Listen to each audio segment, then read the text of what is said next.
We're at 8007 West Farmhill Lane in Palos, Illinois. It's a repairability test to the east slope. There was a vent paid for hail. Gonna try to do repair.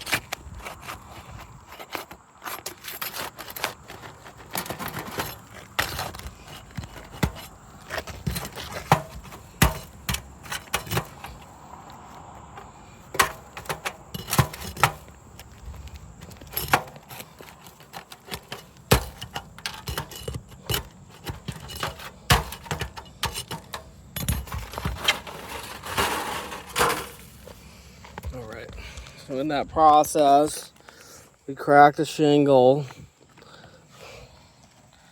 underneath the glue. It's separated from everything, come off the matting.